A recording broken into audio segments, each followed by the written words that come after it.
Hi. Well, I'll tell you what's going on in the Bosque this week. It's been a busy one. We haven't had a lot of guests or folks around, so it's been a nice chance to get organized and refocus our projects. I really like this time of year. It's been so hot for so long, so dry, and as the first rains come, the forest just feels different. You can feel the plants soaking up the rains, and down below the earth, the mushrooms are going to start waking up soon. So many seedlings are coming out. The birds are active. It's nice to wake up in the morning, have a cup of coffee, walk around the forest, and just feel the excitement of these rains coming.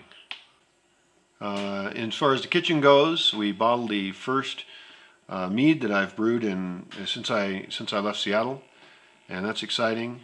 We brewed it about a year ago, and then we bottled it now, and it's a bit too sweet. I used too much honey. In the kilo to pounds conversion, I messed up, so I used probably about 18 pounds of honey per 5 gallons of mead we wanted to make, and so that's really too sweet for my taste. I prefer a very dry mead, but at least it worked. We have bought another 5 gallons of honey. It was very expensive this year to do that because the bees didn't produce very much. But at least the bees are alive. In a lot of the world, and certainly North America, the bees aren't doing that well. But here they're surviving, just not producing as well as they could.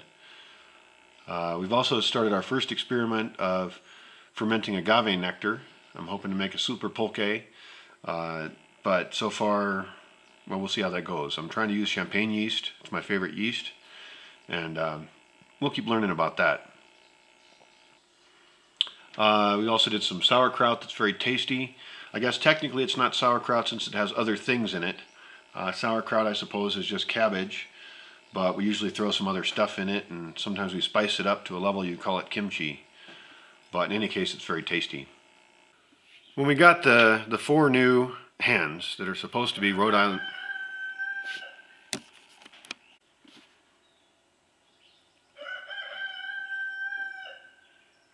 We got the 4 new hens from Morelia, and I was hoping we'd finally get hens this time instead of roosters, which is all we got last time.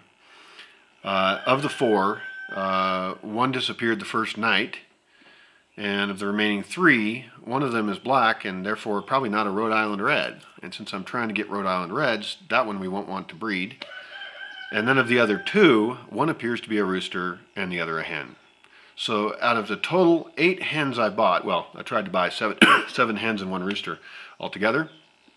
We have 1 hen that we can actually use. It's fun to watch the birds this time of the year. There's a lot more dead standing wood this year than normal, and so you see nests showing up. The woodpeckers are all building their nests, and a few other birds I don't recognize. You see baby birds coming out for their first flight, which is pretty exciting. The rabbits are doing just fine. So far they haven't produced any babies, but we're hoping for that pretty soon. Theoretically, they go they get pregnant like every 28 days, but these ones just recently became adults, so they seem happy flopping around, and we'll see what happens. We just started collecting a lot of the plant waste out of the local town here. What I'll do is go down each week with big barrels and drop them off at people's shops that I know, and they'll take all the fruits and vegetables that they don't think they can sell and fill those bins with them. I'll haul them back up here. Our first trips of those have been very popular with the chickens and rabbits. They prefer them to the commercial food, and even if those are rotting, they'll bring in insects that then the chickens will want to eat as well. If we get van load trips of those every week, we can also just start to kind of sheet compost across gardens, and out of that will come a lot of really, really high quality dirt. Also, a lot of those fruits and vegetables in this kind of climate the seeds will germinate, and we'll get trees and plants for free. We got a big space pretty far from the house. We don't have to worry about rodents or insects. And if we do that for a year, well, that's 52 van trips a year. You can imagine the kind of garden space that will create. And of course, we're helping our friends out with their own waste problems. It's a good solution for everybody. One thing we've done really well on this year is tomatoes, surprisingly, since those are difficult in this particular climate. We got some Oaxaca seeds about a year ago, I guess, and reproduced those. Those have produced well. We've been collecting the seeds and been able to give those to neighbors and people in town. And we'll just keep planting those. We'll probably focus on a particular time of year to plant those and try and get the most crops during that time of the year. One of the problems here with tomatoes is that when the rains come, they actually rot on the vines. So most folks around here only do tomatoes in greenhouses, but we don't want to have to use greenhouses or use irrigation. We want to figure out how to grow what we need in the natural climate system and rain pattern here, and then possibly preserve those products and use overall less resources for the product we get. We've also done well this year with apples. The apple trees are going crazy, and that's partly because of the human manure we've been able to use from the composting toilets. The hut called Ecstasis has 2 layers. The lower layer is nice and protected for sleeping. The upper layer would make an excellent office. It's got a huge opening with a view of the forest. And we're just finishing up the roof on that as the rains come.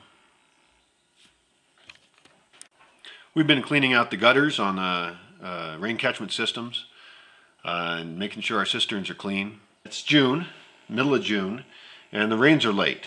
So we have fixed our biggest cistern. It's been a big project. The cistern holds 60,000 liters of water. It was originally made incorrectly by a guy who told me he knew what he was doing and didn't. It worked for a bit, and then it's failed mysteriously. And we tried to fix it, and that fix failed. So this year we hired a good guy, and he poured a new floor in it. And we used a sealant inside the concrete. And so just before the rains are here, we've got it, we think, prepared. And we really need that water, so we're hoping that it holds water this year. Normally the rains begin in early June, but now here it is the middle of June, and we just had our first big rainstorm. A lot of rain and thunder and lightning. It was very impressive. But overall, we're dying for water here. I don't know if we have to figure out how to do rain dances or what, but we really need that rain. The plants are doing fine, surprisingly. A lot of plants down the dimple managed to survive without hardly any water. We got fertilizer this year, which normally I don't like to use, but we're fixing up the gardens down there. It's our best dirt, and we're looking for a great agricultural year without irrigation. Other things going on, the birds are all having their babies. We just saw one take its first flight the other day. It wobbled around for a while and then made its first flight. It was very exciting. What else? The dogs and cats are always a big adventure. The dogs are fine. Spaz is living in town now. She comes to visit during the day. And the pregnant cat, the reincarnation of the dead cat, the gray cat, Sweet Pea, was doing fine, very pregnant, ready to pop out the babies. We're all excited, and then she just disappears. We don't know what happened to her. She's always been a tricky cat and a surprising experience. The pool garden's been doing really well. It holds water better, and we actually watered that this year. We're growing a lot of fairly not interesting stuff down in that. Rainbow chard and tomatillo and various salads and some zucchinis. Probably what we're going to do this year is just be growing those things in gardens, and we'll replace all the plants in that pool garden with things that we're having more difficulty with, problematic plants. Well, I hope you enjoyed this little update. We'll keep working hard to try and figure out how we can live with less resources in a richer way and be more in tune with nature. Happy trails.